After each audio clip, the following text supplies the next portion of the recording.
से जुड़ी खबरों की। बिहार के डिप्टी सीएम अपने नए बंगले 5 देश रत्न मार्ग में शिफ्ट होते समय पत्रकारों के सवाल पर कहते नजर आए कि अब फिर से डिप्टी सीएम नहीं बनना है। सम्राट चौधरी के इस बयान पर सियासी हलचल तेज हो गई है और सवाल यह है कि डिप्टी सीएम नहीं तो फिर क्या बनेंगे सम्राट चौधरी। माफ कीजिए। विजयादशमी का दिन और गृह प्रवेश, इससे शुभ मुहूर्त क्या होगी। बिहार के डिप्टी सीएम सम्राट चौधरी ने अपने नए सरकारी आवास 5 देश रत्न मार्ग में गृह प्रवेश के लिए विजयादशमी के दिन को ही चुना। सम्राट चौधरी ने भव्य तरीके से गृह प्रवेश किया।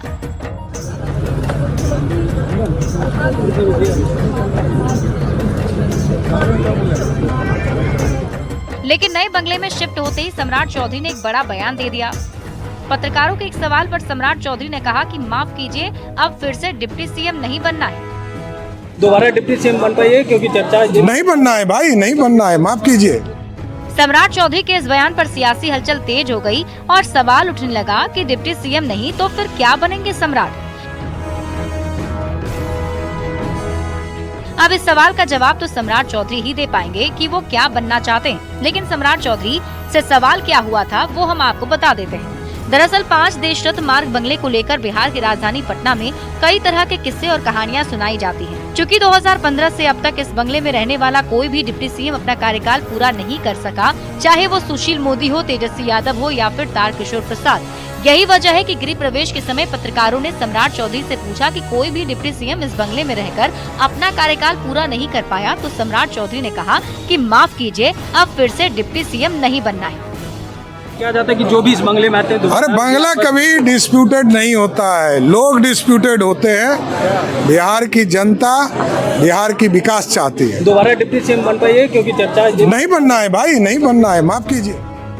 अब सम्राट चौधरी अगली बार डिप्टी सीएम बनते हैं, 2015 से चले आ रहे मिथक को तोड़ देते हैं या फिर डिप्टी सीएम नहीं बनते हैं, ये तो आने वाला वक्त ही बताएगा। फिलहाल नए आवास में गृह प्रवेश के मौके पर राज्यपाल विश्वनाथ आर्लेकर और सीएम नीतीश कुमार ने भी 5 देश रत्न मार्ग पहुंचकर सम्राट चौधरी को शुभकामनाएं दी हैं। न्यूज़ 18 के लिए पटना से शैलेंद्र कुमार के साथ ब्यूरो रिपोर्ट।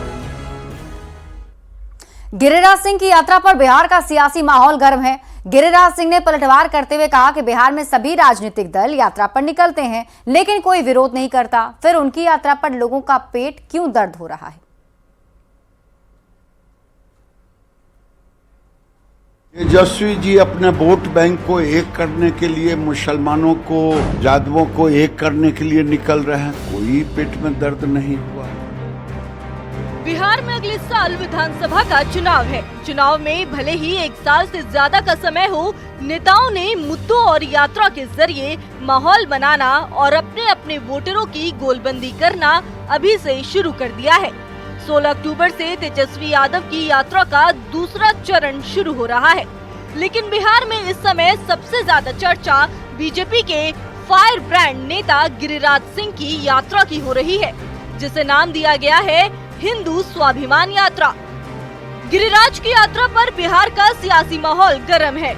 आरजेडी नेताओं का कहना है कि गिरिराज सिंह इस यात्रा को भले ही स्वाभिमान यात्रा कह रहे हो, लेकिन जनता उसे आग लगाओ यात्रा कहती है।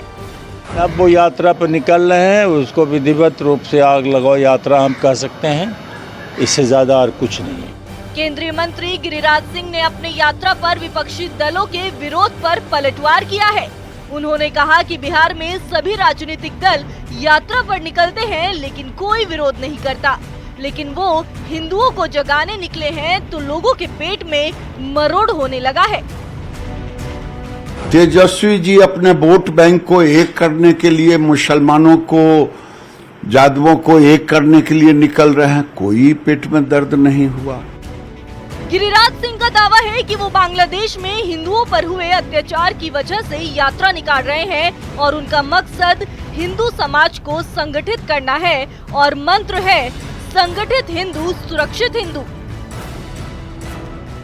न्यूज़ 18 के लिए पटना से शैलेंद्र कुमार और धर्मेंद्र कुमार की रिपोर्ट।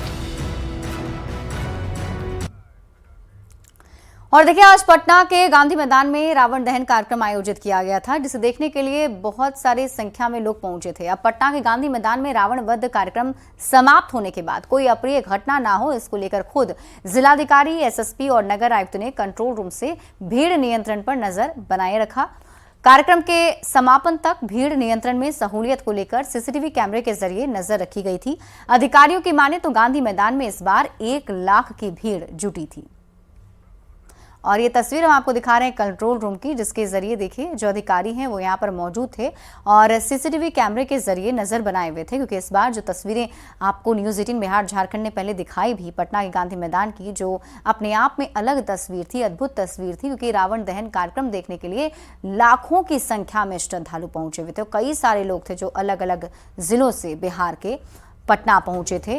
और जब ऐसा क्राउड होता है, ऐसी भीड़ होती है, तो सबसे ज़्यादा डर होता है कि कोई अप्रिय घटना ना घट जाए। लेकिन बड़े शांतिपूर्ण तरीके से इस बार सब कुछ हैंडल कर लिया गया। प्रशासन ने पहले ही से तैयारी की थी और कई सारे जवानों की तैनाती भी की गई थी। कंट्रोल रूम से भी नज़र रखी जा रही थी।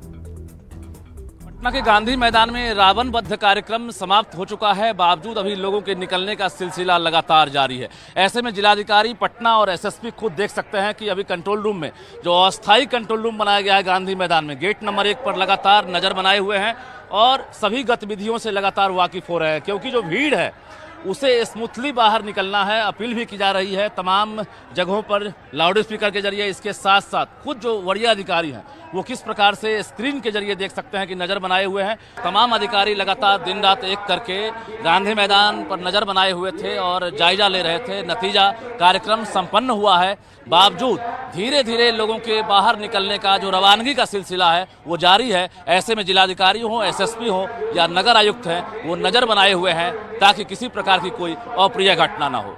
कैमरामैन मनीष जुनिया के साथ रजनीश कुमार, न्यूज़ 18 पटना। और गया से आपको इस वक्त की बड़ी खबर बता दें, रामविलास पासवान की प्रतिमा को क्षतिग्रस्त किया गया है। सामाजिक तत्वों ने रामविलास पासवान की प्रतिमा को क्षतिग्रस्त किया।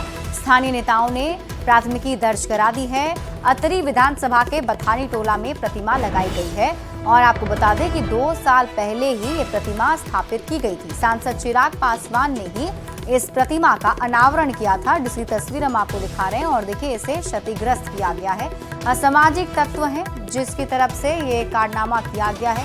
हालांकि इसको लेकर स्थानीय नेताओं ने प्राथमिकी दर्ज करा दी है और अब पुलिस की टीम पूरे मामले की जांच पड़ताल में जुटी हुई है। तो गया से आपको इस वक्त की बड़ी खबर बता रहे हैं और ये तस्वीर हम आपको दिखा रहे हैं। देखिए, रामविलास पासवान की प्रतिमा 2 साल पहले यहाँ पर लगाई गई थी, जिसे क्षतिग्रस्त किया गया है।